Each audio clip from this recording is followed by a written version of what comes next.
Cliff, Washington has to come up with some ways to raise more revenue. So there's been a lot of talk about reforming and changing the tax code. And one of those proposed reforms ending one of the most common tax deductions, the one that allows homeowners to write off the interest they're paying on their mortgage. And joining us this evening to discuss the impact of this possible move, Dr. Michael Lee from San Diego State University. Thanks for being with us tonight. Thank you for inviting me. Congress talking about a lot of possibilities. Do you think they're going to eliminate the mortgage interest deduction altogether? I think that's probably unlikely, but it will be part of any kind of comprehensive package because of its size. It costs the Treasury about $110 billion a year.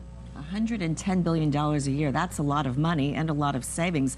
But it's been said that it's kind of a sacred cow. I mean, this is a deduction that many Americans really count on at the end of the year. They very much do, and particularly for middle-income, middle house price taxpayers, I think that it is quite significant addition to what they can buy.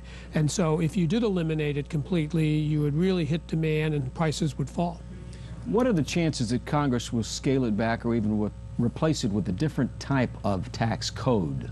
Well, I think looking at both of those, I think the possibility of scaling back makes a lot of sense because as it stands now, the mortgage interest tax deduction mainly benefits higher income people buying higher priced houses. Scaling back to like 500,000 or something in that ballpark? That's quite possible, I would think that. Maybe also getting rid of the second home deduction.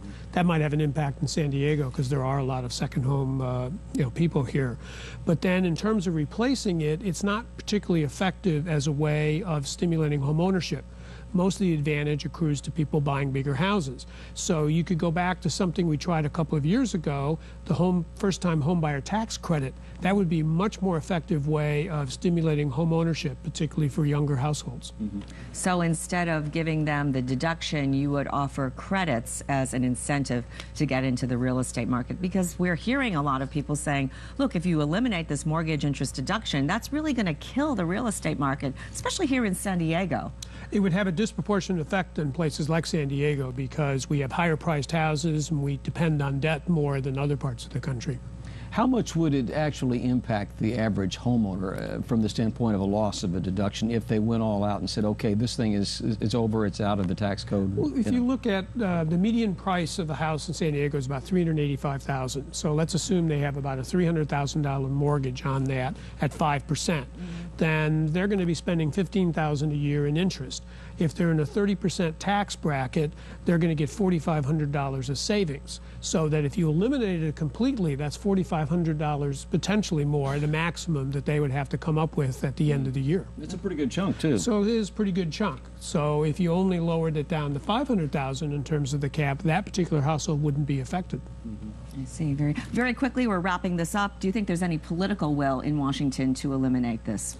I think because of the size of it, there is, but I think because of the power of the housing lobby, I think you're not going to see a total elimination. You're probably going to see a scaling back. All right, good information for us. Dr. Michael Lee, San Diego State University. Thank you for being with us today. Well, thank you. I enjoyed it. Thank you for sharing your perspective. In other news...